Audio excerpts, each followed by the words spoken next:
Okay, I think I'm live now. Can someone confirm if I'm live?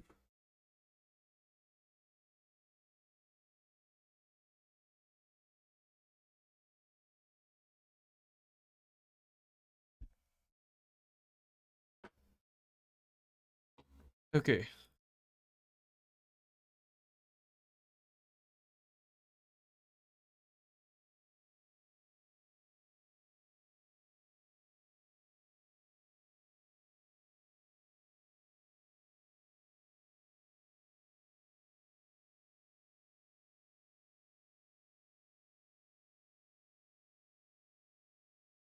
okay, we have a few comments for ABC for the first time all in 35 minutes. That too, thanks a lot for these videos. Okay, thank you, Gaurish. That's all only one row right now. I'm on fourth sem. Is it okay if I continue doing so? Should I do lead code? I would say like you should do CP for a while, not lead code. Since you're only in fourth sem and you have a lot of time to prepare for placements. Guess day both CP and DSA. Did A and B guess solution for A by observing test case, not by understanding operation. Okay. Okay okay यार कितना penalty का है CF या पर फिर भी rank 5000 plus. Okay sir एक ही question ही हो पा रहा है. Okay cool. Anyways, let's start with the stream. We are going to be solving Codeforces round 772 Div-2 today, and I'll be doing A, B, C, and D of today's contest. Okay, but before that, I'd like to know like how many problems were you all able to do? Okay, I see some people have already commented that Gaurish was able to do 3, Prasad did 1. Sir एक ही question हो पा रहा है. That's okay, like you need to practice. That's all. Gautam, thanks for doing streams. My intuition is building because of your title. Thank you, Gautam. Voice echoing. Is that so for everyone or just for one person? Two equations, AB 3 or it says couldn't optimize or optimize D. Okay. Even I like couldn't submit D. If I had like 1 or 2 minutes more, I would have been able to submit. I actually read something wrong in D. I had the complete solution, but my answer was coming one extra than the given one. Okay, and that was because I thought that we have to find all the values less than equal to 2 to the power p, not less than p. A and B, Gautam says 2, no echo, perfect voice. Okay, cool. Anyways, let's start with the stream. We'll be doing problem A, B, C, and D of Codeforces round 772. Before that, I would actually like to ask, like, do like the stream if you want me to continue doing these. And let's start. We have 41 people, concurrent viewers. Okay, cool. Let's start with the very first problem. Okay, you're given an array A of size n. You can perform the following operation on the array. Choose two different integers ij such that I is less than j and replace ai with x and aj with y. In order not to break the array, ai or aj should be equal to x or y. So basically, we're given an array and we need to perform an operation such that ai or aj should be equal to x or y, and we need to replace ai with x and aj with y. Okay, now please output the minimum sum of the array you can get after using the operation above any number of times. So basically, we need to find the summation of the complete array such that the summation comes out to be least. Okay, now how to do this? I'm pretty sure like almost everybody in the stream was able to do A, but even though like I would say like A was a pretty creative problem. Okay, now how to do this problem? Let's say we have only two numbers. Let's say we had 5 and the other number was, what do we say? Let's say this was 3. Okay, now 5 has a binary representation of 101 and 3 has a binary representation of 011. Now if you see, this bit and this bit is common. Okay, and the OR of these two values is actually 111. 111. Okay, now we know that this bit is actually coming here, this bit is coming here, and this bit is actually duplicate. If we remove any of these bits, this bit will remain the same. So what we can actually do is we can either take this bit or this bit and make this as 0. Because even after that, the OR remains the same, but the summation gets decreased by 1. Similarly, let's say we had another number. Let's say we had 1010. Okay, and we had the other number was 1 3 times 0. So this is 10 and this is 8. If we take the OR of these two numbers, we actually get 1010 only. And now if you see, this index and this index is repetitive. Okay, because both of these have 1, and if even if we remove any of these, okay, their OR value remains the same. So let's say if we removed this value and made it 0, now the summation of this complete array actually decreased by 8 because we actually removed 1 from this index. Okay, now let's try to generalize this approach. Let's say we had an array, we had a1, a2, a3 and a4, and let's say at the third index in a1, a2 and a3, okay, let me just, okay, at the third index of a1, a2 and a3 we had 1. Now there is no point of having this one in all these three numbers. So what we can actually do is we can remove this one from the two numbers and just keep it in one value, so that this is only added in the summation once. Okay, so basically let's say if this were, let's say a1 was this number, this is a1, a2 was this number, and what do we say, a3 was again this number, and all of these had at the third index, let's say third index is this one, okay, 0, or let's say third index is this one, this is 0, 1, 2 and 3. Okay, third index is, if third index is this one, we had 1, 1, 1 here. Even if we make these 0, 0, the OR value of this 2 and this 2 value remains the same, this and this remains the same.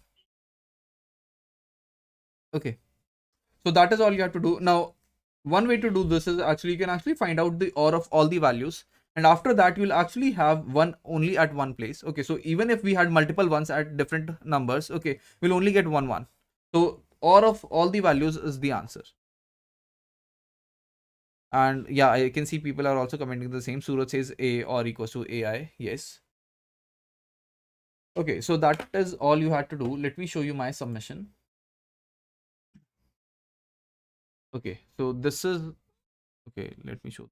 Okay, this is how I coded. I actually just scanned all the test cases. For every test case I scanned the n, then for every element in the array I'm finding out the OR with the initial answer, which is equals to 0, and then I just print out the answer. Okay, and that's all. And I hope everyone knows how to solve problem A now. Okay, let's move to problem B then. From problem B was another simple problem. It was a brute force problem, I would say. Okay, let's read the problem statement. You're given an array A of size n. Each element in this array is an integer between 1 and 10 to the power 9. You can perform several operations with the array. During an operation, you can replace an element in the array with any integer between 1 and 10 to the power 9. Output the minimum number of operations needed such that the resulting array does not contain any local maximas and the resulting array after the operation. Okay, let's try to take the very first test case. Okay, so let's say, sorry, this is 1, this is 2. Okay, the first value is 2. Okay, I'm taking the test case 2, 1, 2. Okay, which is the very first test case. Okay, now first value is 2, second value is 1, third value is again 2. Since there's no local maxima, this one is actually local minima, not a local maxima. So since there is no local maxima, we can actually say that we don't need to remove any element, or we don't need to change any element, and we can keep the array as it is. Let's take the second input now.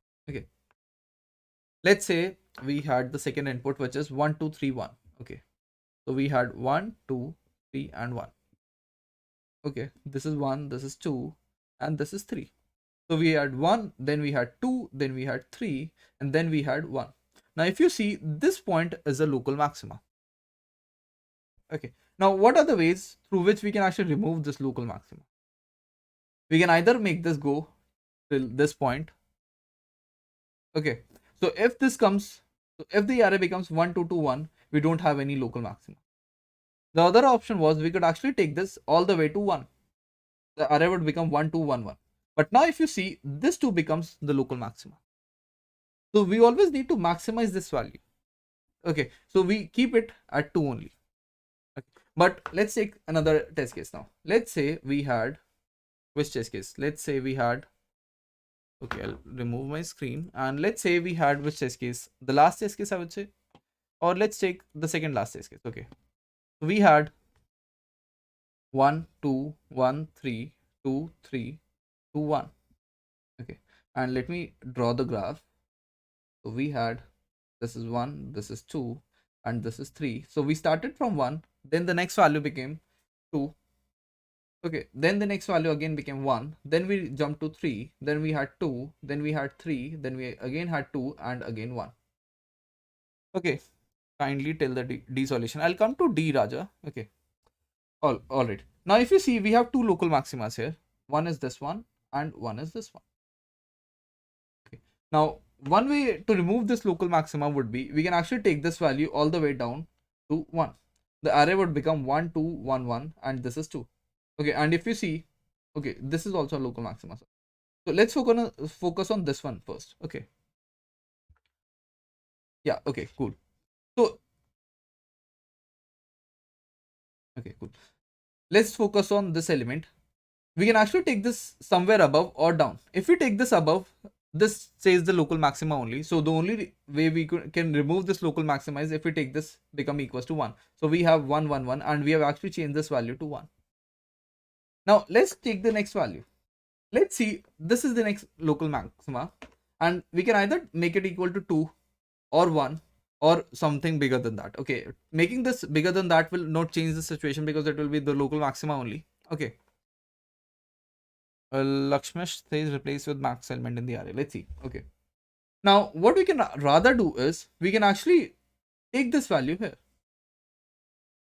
If we bring this value as 2, this 2 is no longer a local maxima. Okay.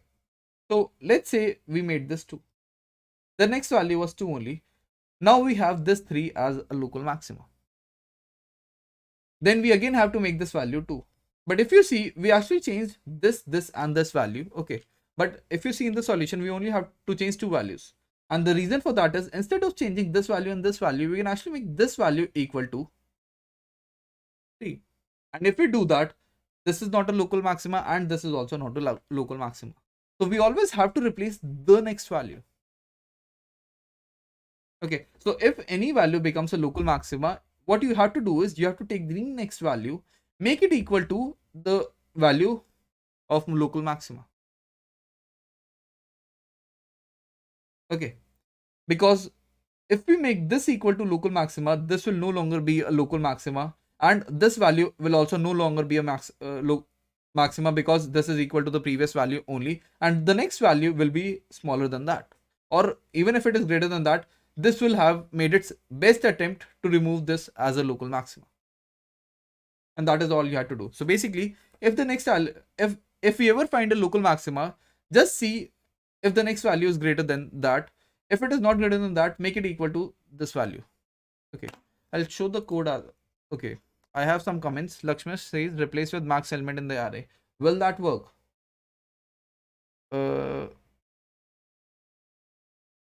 No, I don't think that will work, because even if we, let's say, even if we had 1, 3, this was the case. Okay, if we change this, let's say the maximum value in this array was, let's say, 4.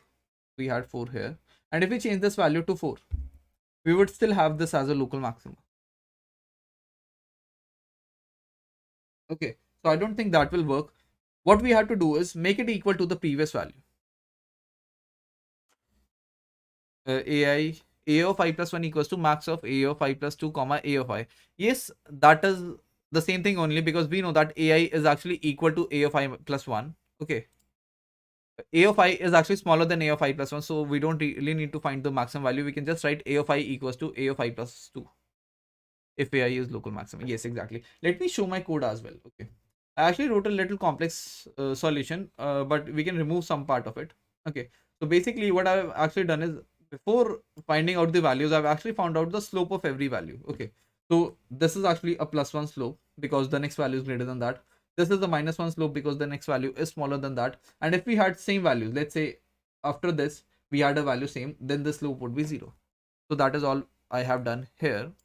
After that, what I'm actually doing is, okay, this is the condition in which I find a local maxima. If I have a local maxima, then if this is I, next slope will be -1 and the previous slope will be +1, and that is exactly what I said. If slope of I is equals to 1 and slope of I plus 1 is equals to -1, so this is my slope I and this is slope I minus 1. Sorry, screen not shared. Okay. Okay. Okay, I'll explain the code again since my screen was not visible. Okay. So this is my array. After scanning the array, what I've actually done is I've actually made a separate array of slope, and in this array, I'm actually finding the slope of every element. Okay. So in this case, if you see, the next element was greater than the previous value, so my slope becomes +1. If the value had been smaller, then my slope had been -1, and if they had same values, then my slope would have been 0. Okay, and that is what I've done here. Okay, after that, what I'm actually doing is, let's come on to this part, and this is the part where I'm actually checking if I have a local maxima. If I ever have a local maxima, my next slope will be -1 and my previous slope will be +1. So if my slope with the previous element is +1 and slope with the next element is -1, then what I'm actually just doing is array of I plus 1 equals maximum of array I comma array of I plus 2.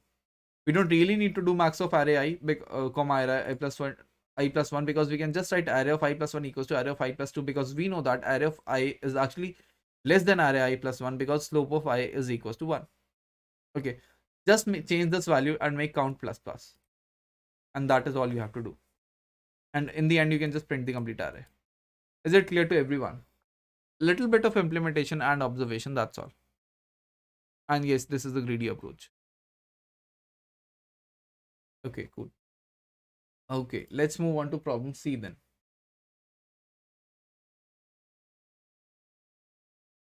Differential sorting.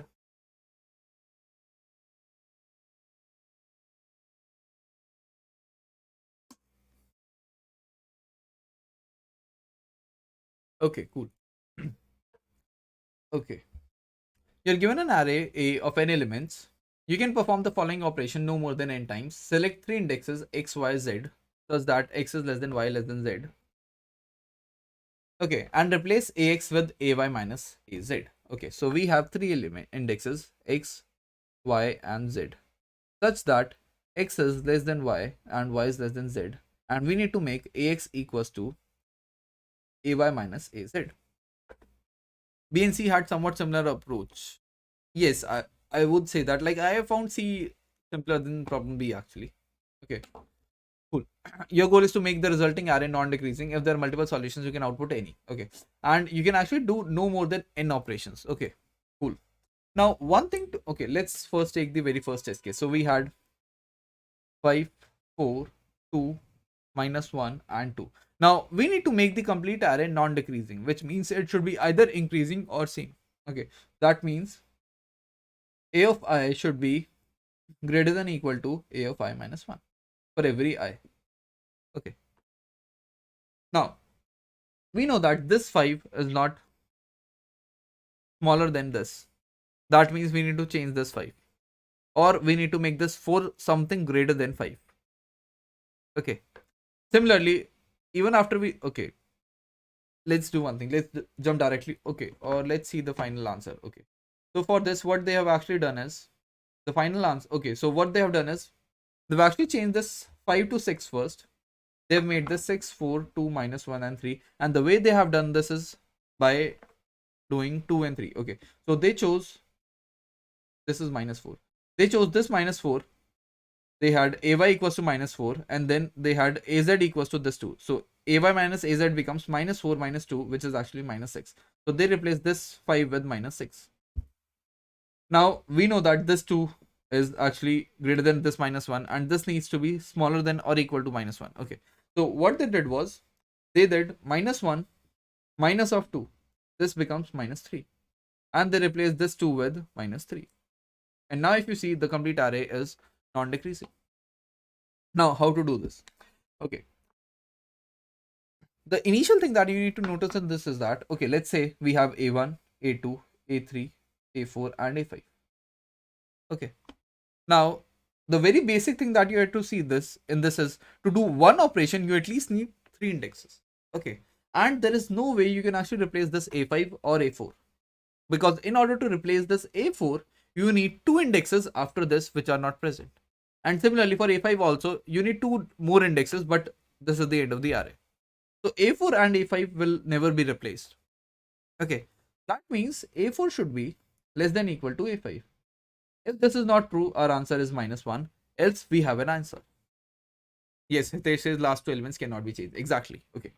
Now, when we have these two elements, all we have to do is use these two elements and make the entire array. Because for every index, we can actually make one operation, and at most we can have n operations. So total operations will be n minus 2. Okay, cool. Now, and that's all. That's exactly what you had to do. There's just one case whenever you are doing. Okay, now how to optimize ay minus ax? Okay, I'll just remove my screen. How to optimize ay minus az? In order to, like, we need this value to become least. Okay, because this will actually become ax, and ax has to be smaller than or equal to ay and az. In order to have that, this ay should be what? Negative or least value, and this az should be, okay, we need to minimize ay, we need to minimize ay and maximize az. Okay, and let's say this was the complete array and we were at this index and this is x. Okay, we know that this part of the array is already in non-decreasing. That means this value is the smallest value and this value is the largest value. Okay, which means this value will be ay and this value will be az. Okay, so whenever you are at x, the next element will be ay and the last element will be az, because we know that the last element is the maximum element. Okay, and the element after x is the minimum element till this array. Okay, and ay needs to be minimized. Okay, for every x you will find ay minus az. If this value is smaller than the given value here, then you change this, otherwise you just keep this value. Okay, I'll even open my code. Okay. Okay, so basically what I'm actually doing is I scan the complete array, then checked for the last two elements. If a of n minus 1 is less than a of n minus 2, that means the array is already in an increasing order, decreasing order. Okay, if it is in decreasing order, that means you can just print -1 because we cannot change the last two elements. Okay, and then just continue. If that is not the case, that means we might have a solution. Okay, and if we might have a solution, we start from index n minus 3, move on till I greater than equal to 0. So basically we are running in the reverse order. Okay, now if I check a of I plus 1, because we are at a of I, okay, and as I said, the next element will be a of y. So this is a of y and the last element will be a of z. This is a of z. Okay, if the difference of these two elements is less than a of I, which is my current element, then I update my current element as a of I plus 1 minus a of n minus 1 and push back this I in answer, because I'm actually using. So basically for this x, I had to do an operation. So I'm just keeping score of all the operations that I've done. Okay. Now, after this, if that is not the case, I just check if array of I is greater than a of I minus 1. That means we cannot change this. We cannot make this value any smaller and we can just have flag equals to 1. Okay. If flag is equals to 1, we just print -1. Else we have a solution. Now, if you see, I just inserted I into this because I know that my I is actually x. I plus 1 will be y because we know that the next element is y and n minus 1 is actually going to be z. So for every value, I'm just printing it plus 1 because I have 0 based indexing. So it plus 1, this is my x, it plus 2 is my y and n is my z. Is this clear to everyone?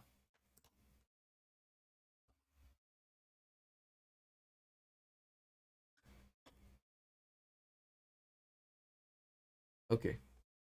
I hope this is clear. Okay, I think I should move on to the next problem then. We are already how much time into the stream? 25 minutes into the stream. So let's end the next question in 10 minutes. Okay, cool.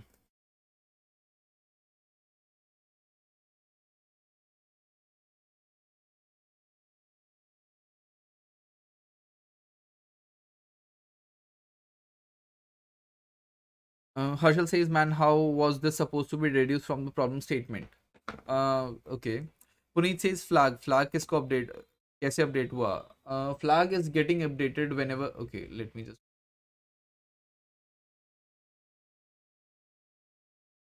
My flag was actually getting updated if my array of I was greater than array of I plus 1.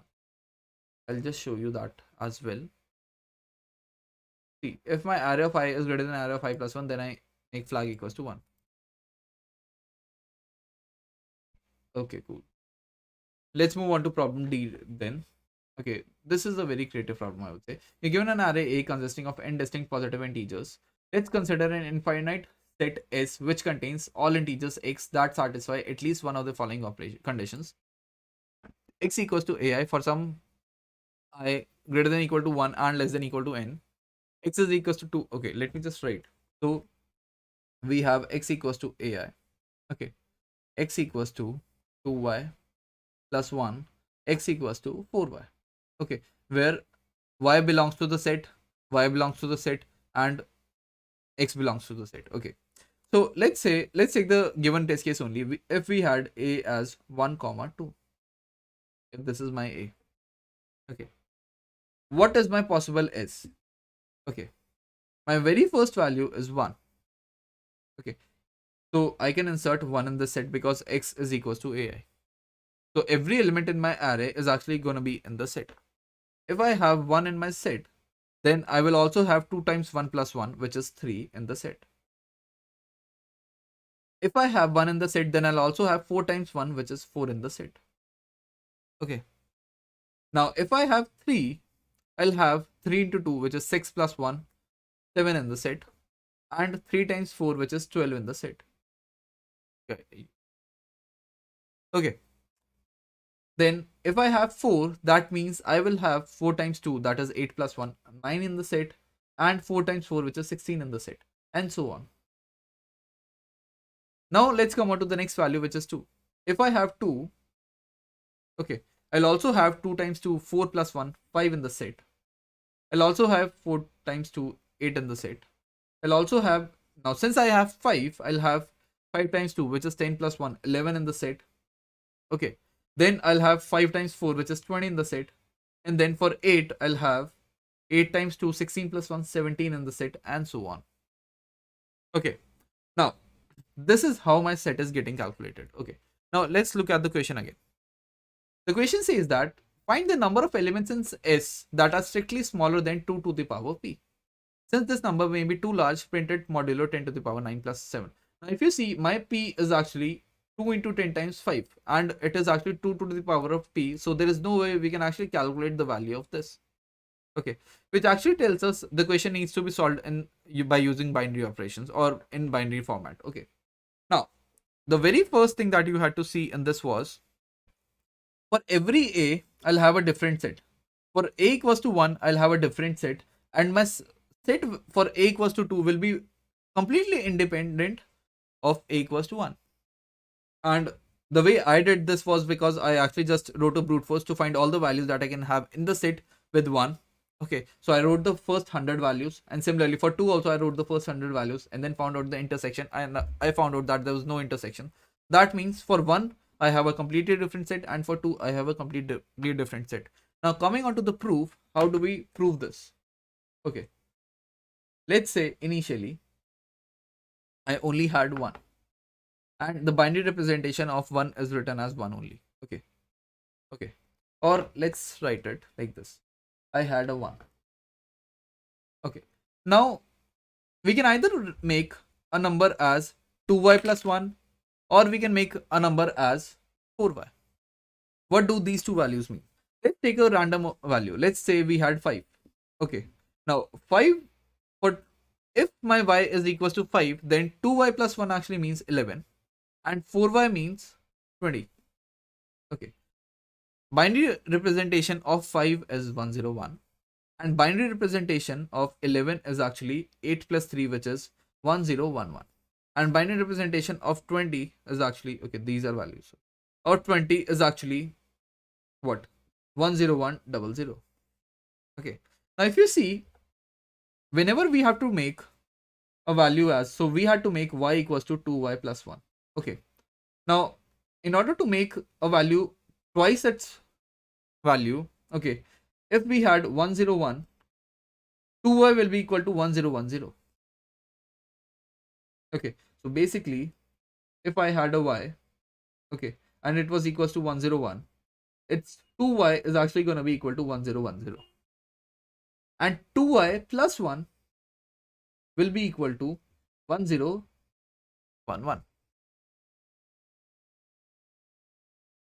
Okay. And the same thing. If I had a y and I had to make it 4 times y, if my y was 101, 4y will be 10100.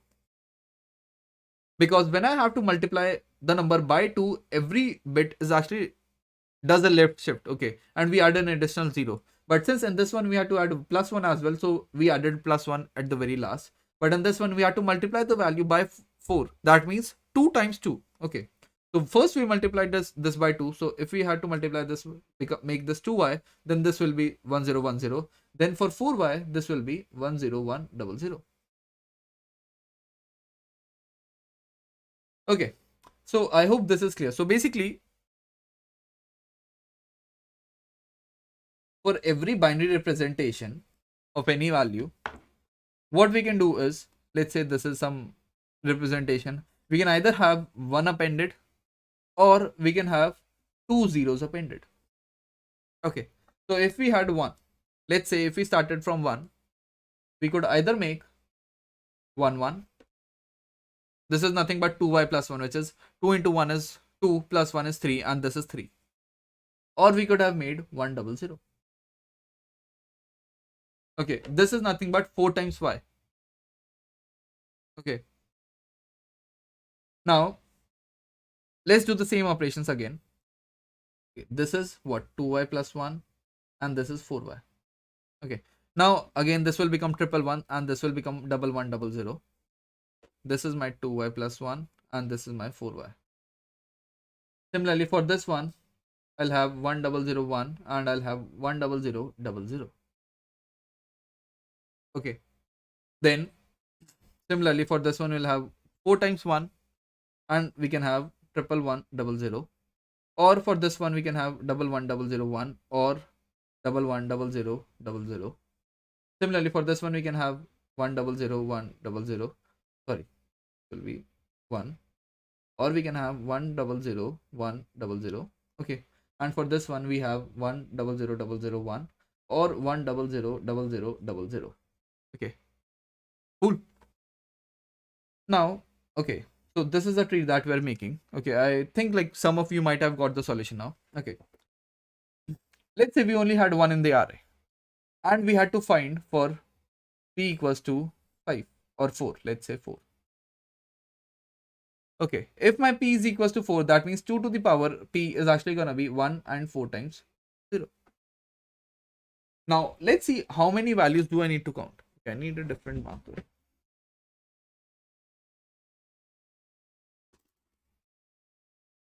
Okay, if my p is actually equals to 4, then I can take this one, I can take this 1 1, I can take this 111, I can take this 4 times 1, I can take this value as well, this value as well, I can take this value as well. Okay, and these are the only values that I can take. Okay, now how many of these values have a length equal to 1? That is 1 only. How many of these values have their length equal to 2? That is 1 value only, which is this one. How many of these values have their length equal to 3? Which is this one and this one, which is 2. How many of these values have their length equal to 4? That is this one, and this one, and this is 3. And if you see, this is nothing but a Fibonacci series 1, 1, 2, 3. So this 2 is nothing but a sum of these two values, and this 3 is nothing but a sum of these two values. Okay.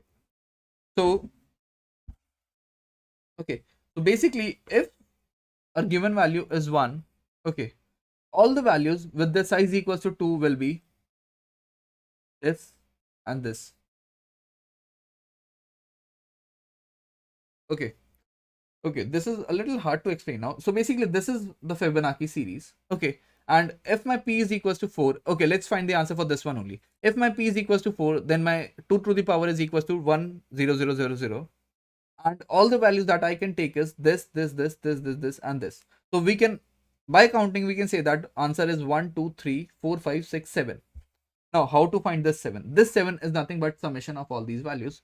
Okay, so Numbers with length 1 are 1, numbers with length 2 is 1, numbers with length 3 is 2, and numbers with length 4 is 3.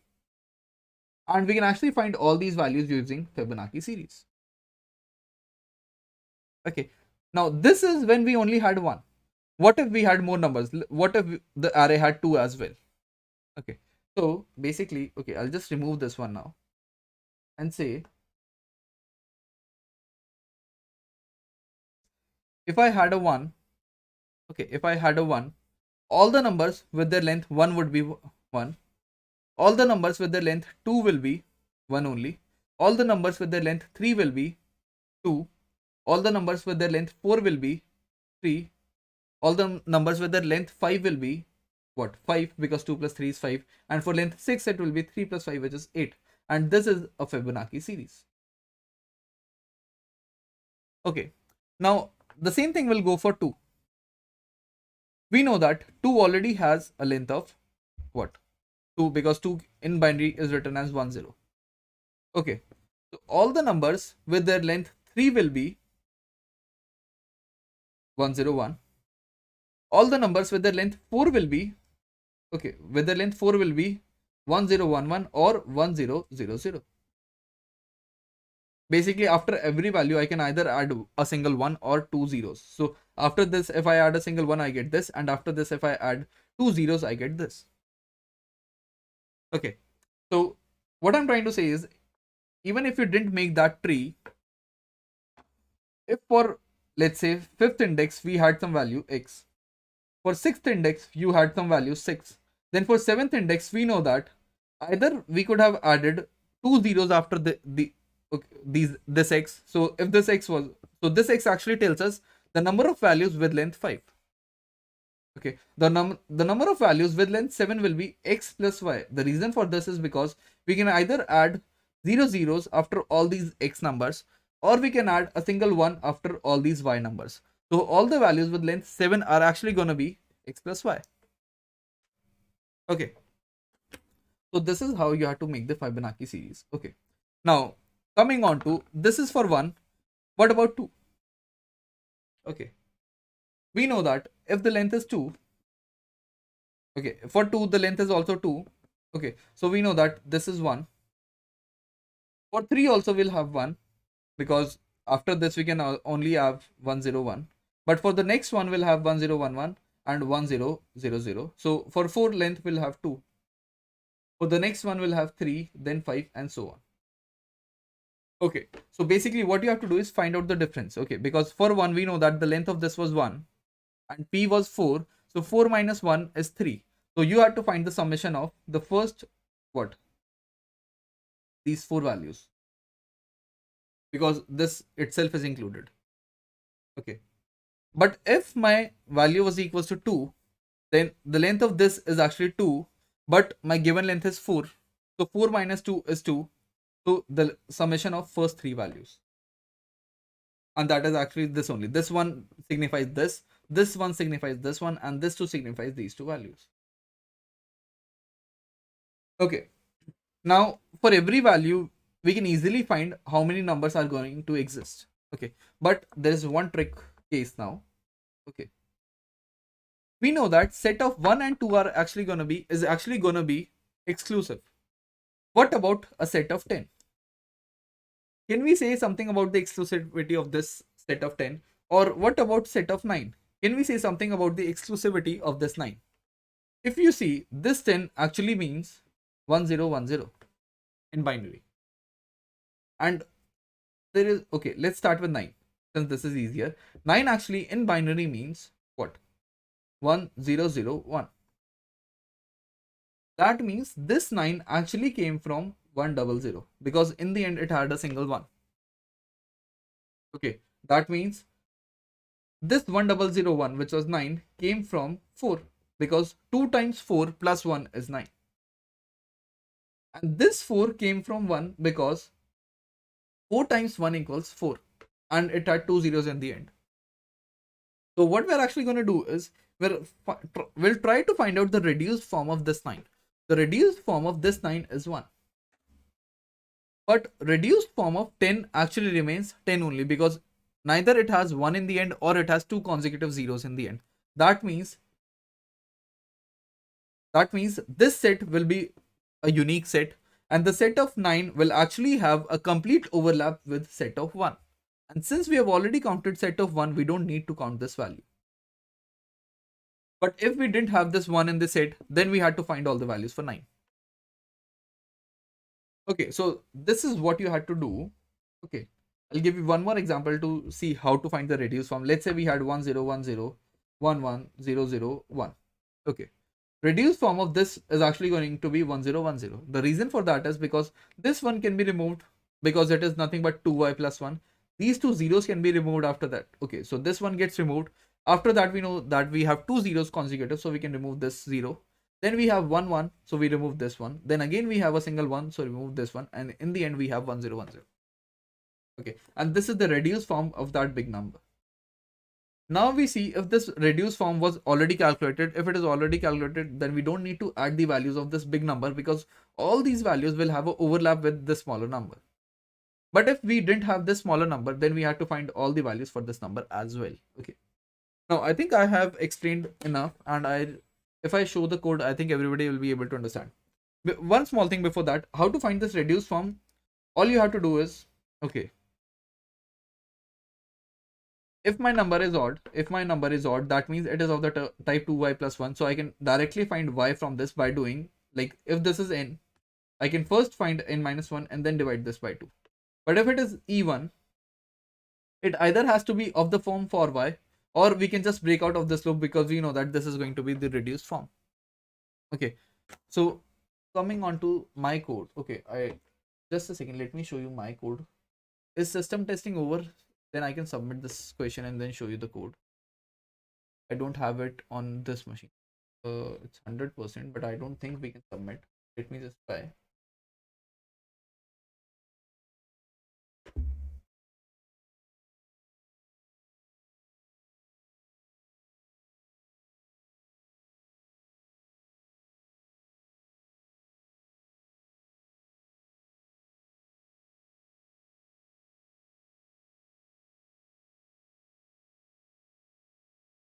But earlier you said we'll add p minus ai plus 1 terms of Fibonacci. Yes, that is exactly what we have to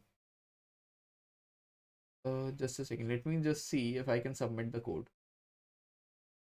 I cannot submit the code. Let me submit.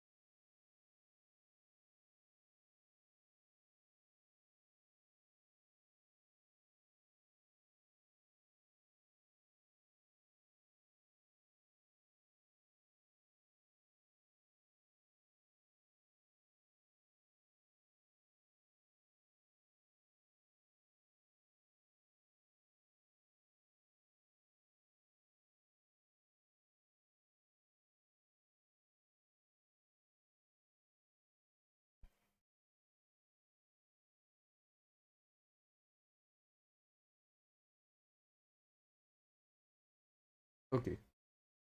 So this is my code. Okay. Now let me just explain like what I did. First, I'm actually finding out the Fibonacci numbers. Okay. So Fib 0 is 1. Fib 1. Okay. Let me share my screen. Okay. So first, I'm actually finding all the Fibonacci numbers. So Fib sum 0 is 1 only. Fib sum 1 is 1 only. And then using that, I'm actually finding all the Fibonacci numbers. Then I had to find the prefix sum of all the Fibonacci numbers. Okay. So that is what I'm doing here. Okay, cool.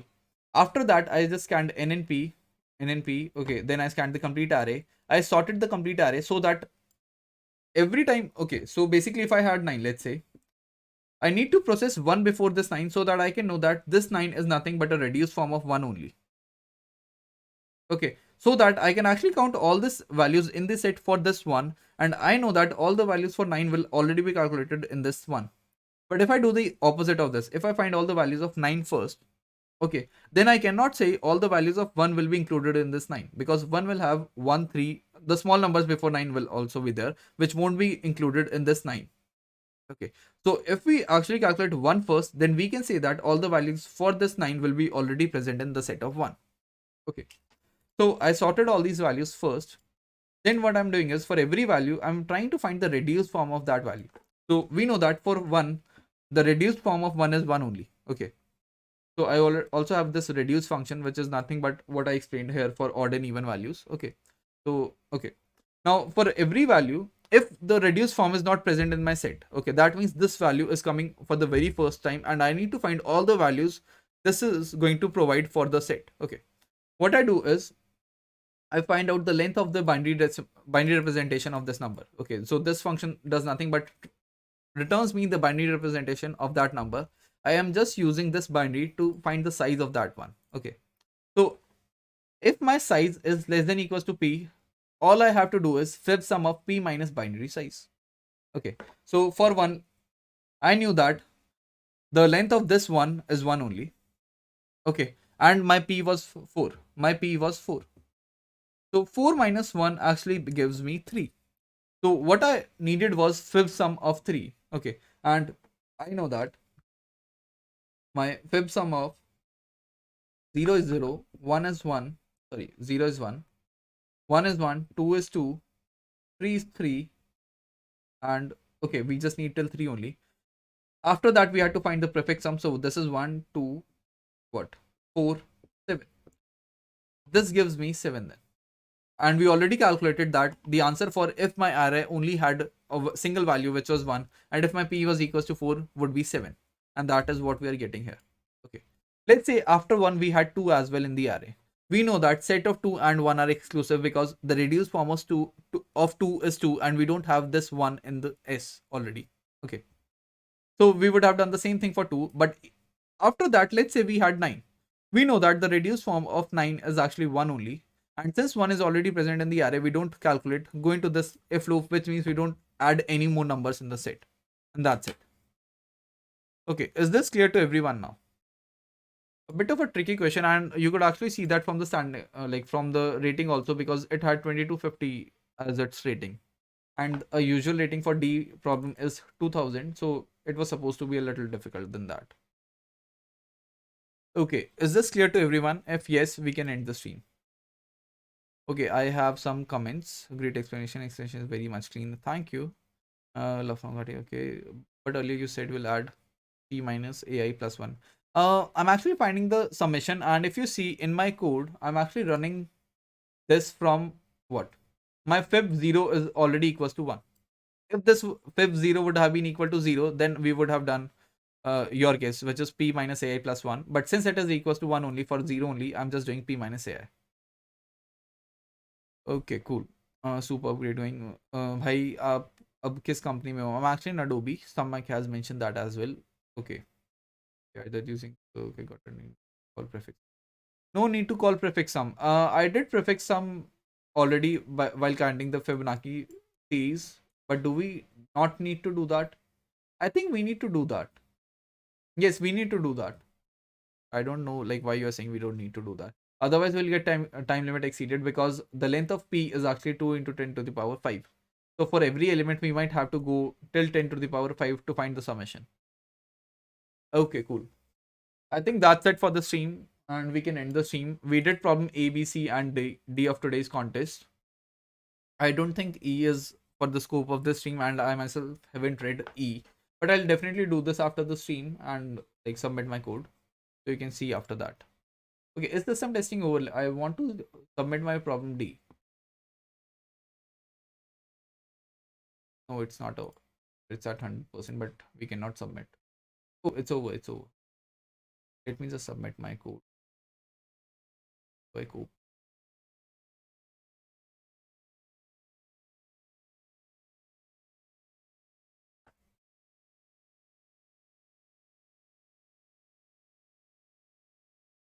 Okay. What's happening? If someone has something to ask from me, they can just ask me in the comments till the time it is getting submitted. And I hope this gets submitted.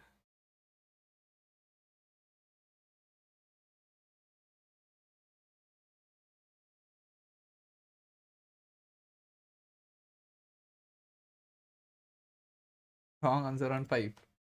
Okay, am I missing something?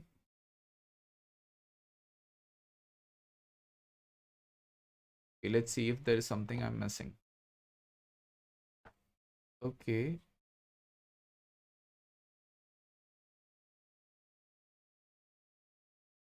Okay, let's see if there's something I'm missing. So I don't think there's anything wrong with this code. Then same goes for reduce, but I might have to recheck this. Am I missing some mod or something anywhere? I have, this is okay. This is also okay. This is also okay. It's also okay. Why am I getting a wrong answer? Let's see the test case. Okay, the test case is very large, so I don't think we can do that. Have I used long for everyone? Expected this, found this. Okay,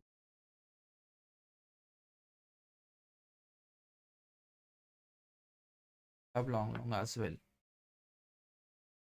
Okay, I think I might have to debug this then. Overflow most probably. Yeah, I also think that's the case, but I don't see like where this might be happening.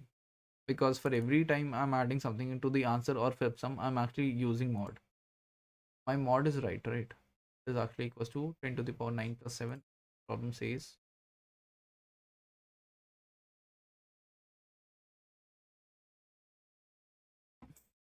problem says 10 to the power 9 plus. Okay. I don't understand. Like if I'm getting a right answer for the third case, I should be getting a right answer for all the tests. I have a feeling I'm doing something wrong in this reduce code.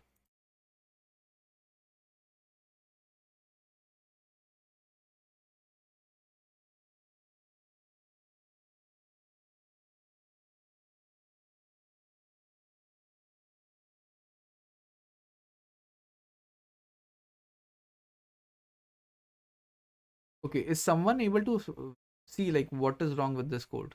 I am not able to see anything wrong.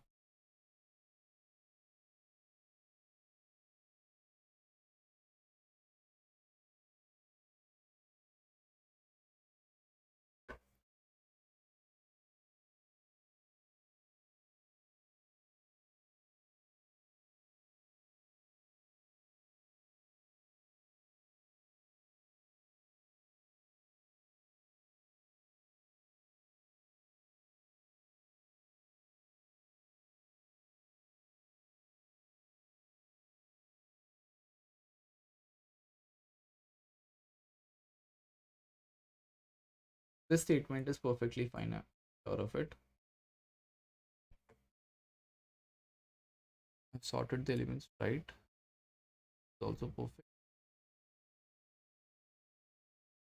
I'm inserting. Yeah, I'm inserting.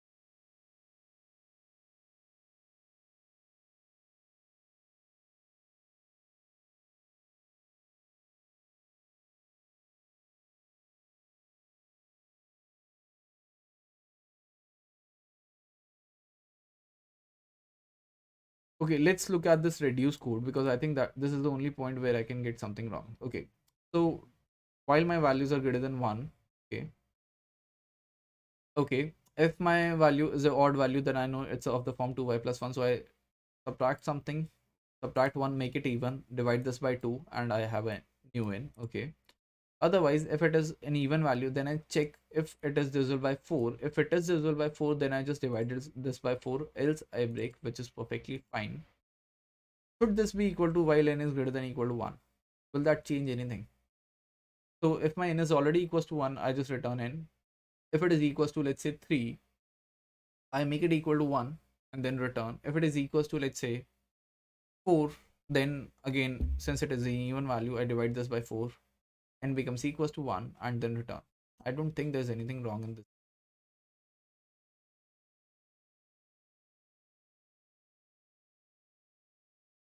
Okay, I don't see many likes to the stream. I still have only 67 likes. Why is that case? And I don't see anybody helping me.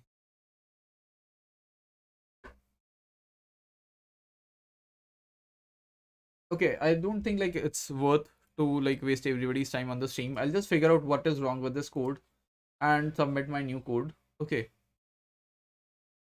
And we have another contest which is on I think 22nd.